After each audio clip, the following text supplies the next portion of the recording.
The morning the county called my daughter's 40 acres worthless.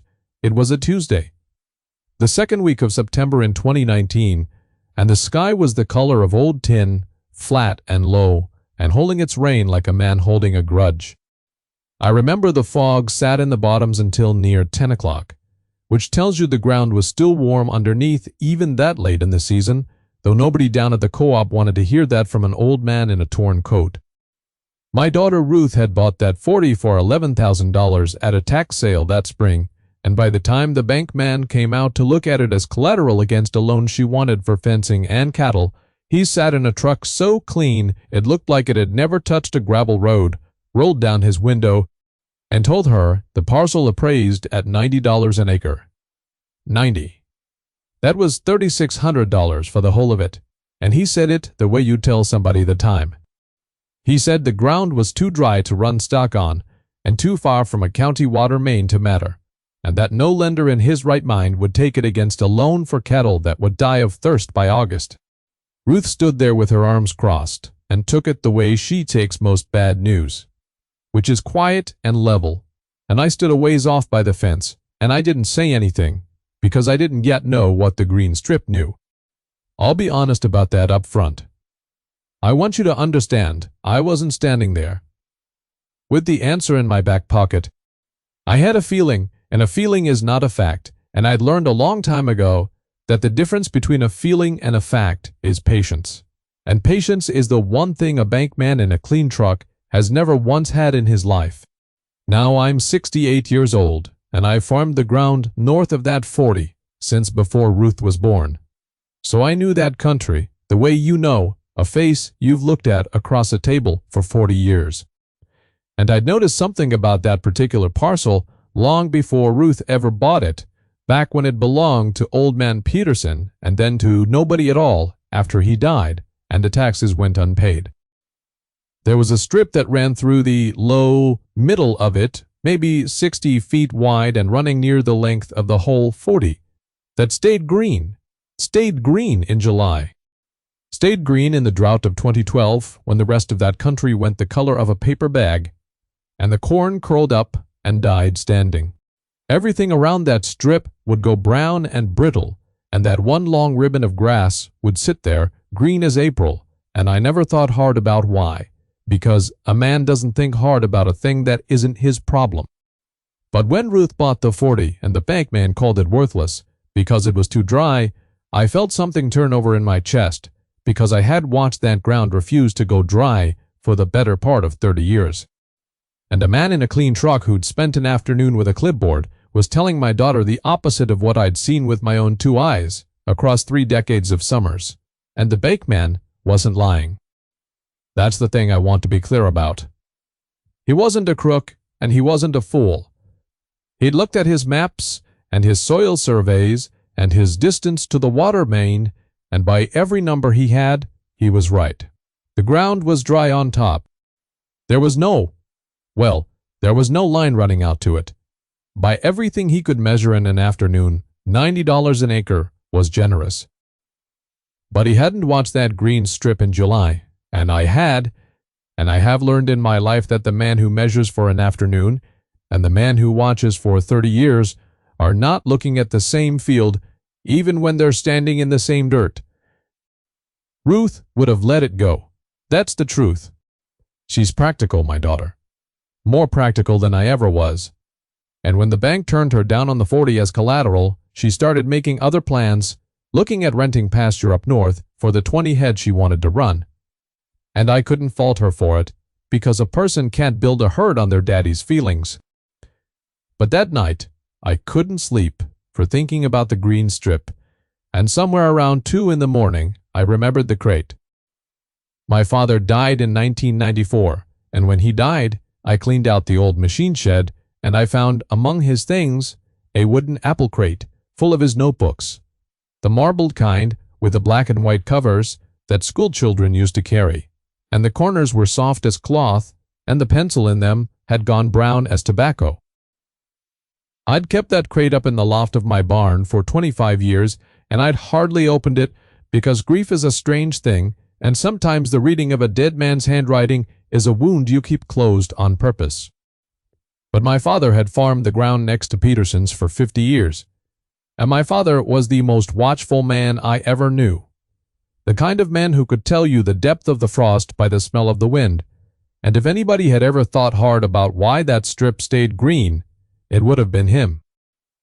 So the next morning, before it was full light, I climbed up into that loft with a flashlight, and I pulled that crate down, and I started reading my father's notebooks. And I'm not ashamed to tell you, my hands were shaking a little, and not from the cold. There were more than 40 of those notebooks, 1 or 2 for every year going back to the 50s, and my father wrote in them the way a man prays, which is to say, plainly, and without any expectation of being read. He wrote down rainfall. He wrote down the day the first killing frost came, and the day the last one left in spring. He wrote down what he paid for a bull, and what he got for a steer, and how many bushels came off which field. And he wrote down things that had no dollar value at all, like the day the bluebirds came back, and the morning he saw a doe with twin fawns crossing the north 40. I sat up in that loft for the better part of 2 days going through them, and I'll own that I got lost in them, that I read pages that had nothing to do with the green strip just because I hadn't heard my father's voice in 25 years, and here it was, patient and dry and exact, coming up off the paper at me. And then in a notebook marked 1971 on the spine, in his careful hand, I found it. It was a page from the middle of July, and my father had written about the dry summer they were having, and then in the margin, off to the side, underlined once, and with a question mark after it, he had written 5 words. Old Peterson tile. Never dug, and below that, smaller. Like an afterthought he'd never resolved, he'd written, water below here, muck deep in og when all else hard. I sat with that page for a long while, up in the loft, with the flashlight going yellow, because the batteries were old. And I want to tell you what those 5 words meant, because they meant everything, and I nearly didn't understand them. A drainage tile, if you're not from farming country, is a buried line of clay or perforated pipe that carries water off wet ground, and men had been laying tile in that country since before my father was born, going all the way back to the horse-drawn days when they'd dig the trenches by hand and lay clay tile end to end to drain a swamp into cropland. My father was writing that he believed old man Peterson, or Peterson's father before him, had once started to lay a tile line through that low ground to drain it, and that the line had never been finished, never been dug through to daylight, and that, as a result, it wasn't draining the water off at all. It was holding it. It was a buried line running the length of that low strip, gathering the water that seeped down through 40 acres of ground, and having nowhere to send it, so it sat there. A long, thin underground reservoir feeding up through the soil, keeping that one ribbon of grass green in July when all the ground around it went to dust. My father had noticed the green. My father had guessed at the cause. And then, my father had written a question mark, because he had never dug down to find out. And he had died with that question mark still standing, and now it was standing in front of me. 25 years later, like a door, he'd left open on purpose for whoever came after. Now here is where I'll confess the thing. I confess in most of my tellings, which is that I did not act on it right away. I put the notebook back in a crate, and I climbed down out of the loft, and I went about my week, feeding my own stock and mending my own fence, and I told myself I'd think about it. But the truth is, I was afraid. I was afraid that if I told Ruth, and if we dug, we'd find nothing but wet clay and an old man's wishful thinking, and I'd have talked my daughter into wasting money and hope on a dead man's question mark. It's an easy thing to trust a feeling when you keep it to yourself. It's a hard thing to trust it out loud in front of your practical daughter, who's already made other plans. So I sat on it near 3 weeks, and those 3 weeks passed slow, and every day I drove past that 40 on my way to town, and every day that green strip sat there in the September brown like a thing that was tired of waiting on me.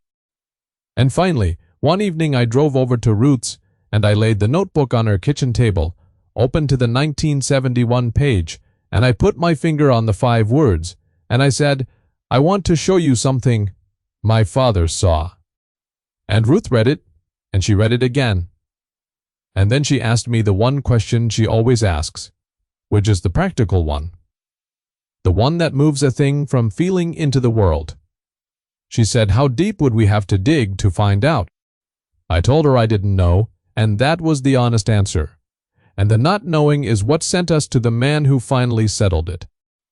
There's a fellow about 40 minutes east of us named Delbert, who's put in drainage and dug ponds and laid tile in that country for going on 50 years. An old man, near as old as me, with a track hoe and a set of hands that have felt more of the underside of that ground than any soil map ever surveyed. I called Delbert, and I read him the notebook over the phone, the whole page, and there was a long quiet on the line, the kind of quiet you learn to respect, and then Delbert said just one word. He said, interesting. And when a man who's dug that country for 50 years says interesting instead of foolishness, you get your checkbook out. Delbert came over on a Thursday morning in early October with his track hoe on a lowboy trailer, and we walked that green strip together. And Delbert did what the bank man never thought to do, which is he got down on his knees in the low middle of it, and he pushed a soil probe down into the ground, a long steel rod, and he leaned on it, and it went in soft, and he pulled it up, and the tip of it came out dark and wet and smelling of muck, in October. In a dry year, when the ground 20 feet to either side was hard as a county road. Delbert looked at that probe tip for a long moment, and he didn't say anything. And then he stood up and wiped his hands on his coveralls, and he said, there's water under here that shouldn't be here. Somebody trapped it. We dug that morning.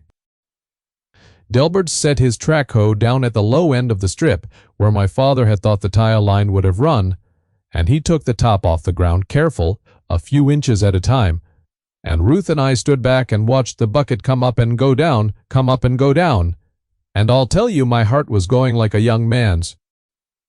At about 4 feet down, the clay changed color, went from the brown of topsoil to a heavy blue-gray, and Delbert climbed down out of the cab and got in the hole with a spade and started working by hand, because a track hoe bucket will destroy what you're trying to find. And then he stopped.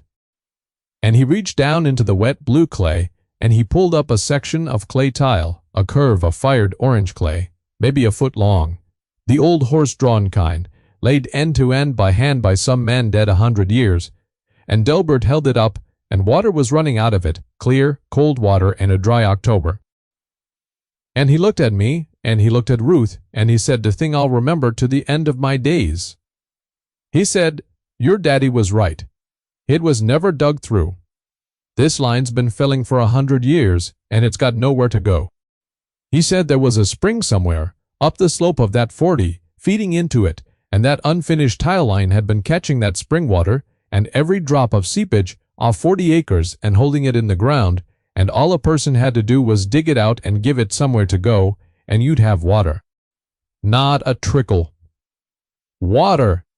Delbert stayed the rest of that day, and most of the next, and by the time he was done, he had traced that old line, the length of the strip, and dug it out where it needed digging, and he'd cut a proper outlet at the low end, into a spot where Ruth could sit a pond, and he sat that pond, that same fall, scooped it out and shaped the banks, and it filled. It filled from the bottom, from that 100-year-old spring-fed line, and it kept filling, and it did not go down. Delbert put a meter on the flow before he left, an old habit of his, and he measured near 4 gallons a minute coming out of that unfinished tile in the driest part of the year. And he told us that 4 gallons a minute in October would be 12 or 15 in the spring, and that a flow like that never quitting would water 100 head and never notice 20. He charged Ruth $1,800 for the 2 days and the pond, and he charged her. Honest, and when Ruth tried to pay him more for what he'd found, he waved it off and said, finding it was the fun part, that a man his age didn't get to dig up somebody's grandfather's tile, but once or twice in a life, and he loaded his hoe, and that was the whole ceremony of it. By the following May, that pond was full to its banks, and clear enough to see the bottom, and the strip that stayed green had become a strip that fed a pond that fed a herd. And Ruth ran her first 20 head on that 40. through the whole of that summer, and her cattle drank from that spring-fed pond. And never once did the water drop enough to worry her, while men all over that country were hauling water in tanks to keep their stock alive. She went back to the bank that fall, to the same bank, and she brought Delbert's flow numbers and a photograph of the full pond and the county's own map. And she asked them to reappraise the 40 as watered pasture. And I want to tell you how that ended, because it ended quiet, the way the true things do. The bank sent a man out, a different man, and he stood at the edge of that pond, in the drought, and he looked at the water, and he looked at the fat cattle standing in the shade, at the water's edge, and he was quiet for a while, and then he said one word. He said, "Substantial." And they reappraised that 40 at $900 an acre, 10 times what the first man called it, $36,000 against the loan Ruth had wanted all along.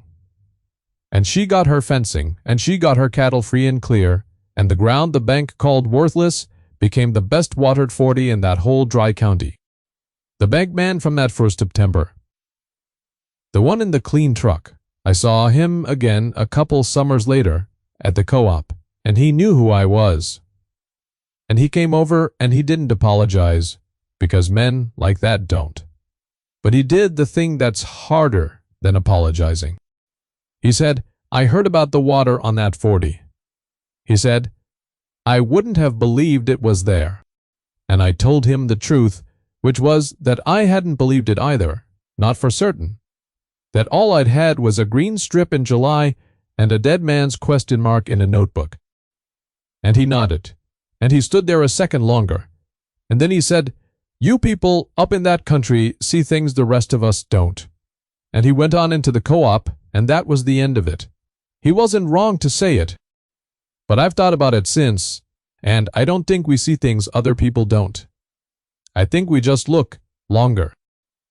The bank man looked at that 40 for one afternoon, and my father looked at it for 50 years, and the difference between $90 an acre and 900 was not intelligence, and it was not luck. It was 50 years of one patient man writing down what he saw in a notebook, and then 25 more years of that notebook, waiting in a crate in a barn loft, and then one afternoon with a track hoe. The water was there the whole time. It was there when Peterson owned it, and it was there when nobody owned it, and it was there when the bank called it worthless. All that ever changed was that somebody finally paid attention long enough to find it. My father used to say that the land keeps its own books, and that a man's only job is to read them honest and not argue with what he finds. I didn't understand that when I was young. I thought it was just the kind of thing old men say. But I understand it now. Standing at 68 on the edge of a pond that my dead father guessed at with a question mark, watching my daughter's cattle drink water that had been waiting under that ground for 100 years, for somebody to give it a door. The land had written it all down. My father had written it down after the land did. And it took 3 of us, across 100 years, a spring and a tile layer, and a watchful man and a notebook, and a practical daughter and an old fool who nearly sat on the answer for 3 weeks, out of fear, to finally read it out loud. There's a lesson in that I'd give to anybody. And it's not really about water. It's that the worth of a thing and the price a man puts on it in an afternoon are almost never the same number, and that the difference between the two is usually just how long somebody was willing to watch before they decided. So, if you've got a piece of ground somebody called worthless, or an old crate of notebooks in a loft you've been afraid to open, or a green strip in your own life that stays green when everything around it goes brown, and you've never once stopped to ask yourself why, I'd say, go find out. Dig down to it. The answer's usually been sitting there the whole time, patient as the water, waiting on you to pay attention. If this story meant something to you, and if you've got your own piece of stubborn ground or your own dead man's notebook, I'd truly like to hear about it down in the comments. And if you'll subscribe, I've got more of these to tell you, because the land keeps its books, and so do I.